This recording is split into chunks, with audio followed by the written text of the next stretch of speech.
Owning a lake cabin should mean peace and quiet. A place to grill, fish, and enjoy life without worrying about HOA drama. But when your neighbors are run by Karen, peace is always under threat. See, my cabin sits right next to an HOA-controlled subdivision.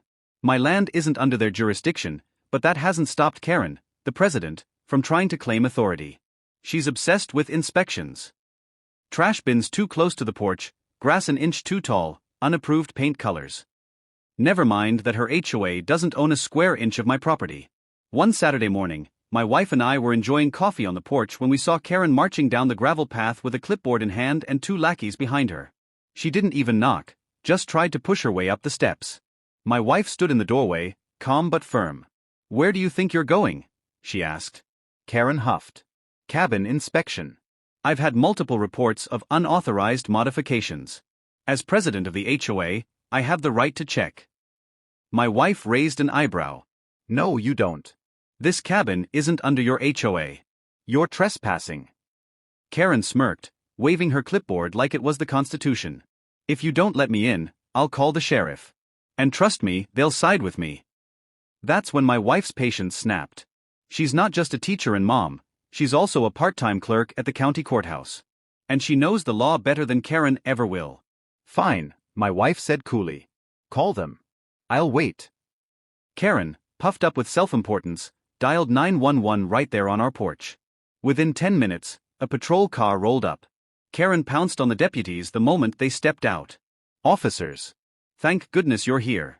This woman is blocking me from performing a lawful inspection of community property." The deputy frowned. "Community property? This cabin isn't listed under the HOA." Karen scoffed. "It should be. She's interfering with my duties. Arrest her." My wife calmly stepped forward. "Actually, officer, before you do anything, could you run her name through your system? It might clear a few things up." The deputies exchanged a look, then asked Karen for her ID. She rolled her eyes but handed it over, clearly confident she was about to get my wife cuffed.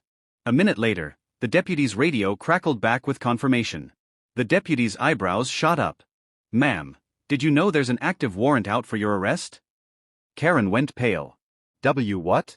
That's impossible." But it wasn't. Turns out she had an outstanding warrant for fraud and unpaid fines from a completely different case. Something about pocketing HOA funds for maintenance that never happened. My wife crossed her arms, enjoying every second. "Guess that inspection isn't happening today, huh?" Karen stuttered, tried to backpedal, but it was too late. The deputies placed her in cuffs right there in front of us. Her clipboard clattered to the ground as the neighbors who'd followed her stood in stunned silence. The fallout was glorious. Karen was removed as HOA president, facing charges not just for the fraud warrant but also for trespassing and harassment. The HOA board scrambled to do damage control, but homeowners were furious once they realized their dues had been funding Karen's personal expenses. Meanwhile, my wife became a bit of a local legend.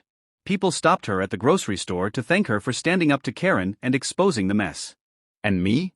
I finally got my quiet mornings back. No clipboards, no inspections, no HOA drama on my porch. Sometimes, when I sit with my wife on that same porch sipping coffee, we laugh about it. Karen thought she was going to watch my wife hauled away. Instead, she was the one who ended up in the back of a patrol car, screaming about her rights, while the deputies read her charges. The irony? She came to inspect our cabin, but the only thing inspected that day was her criminal record.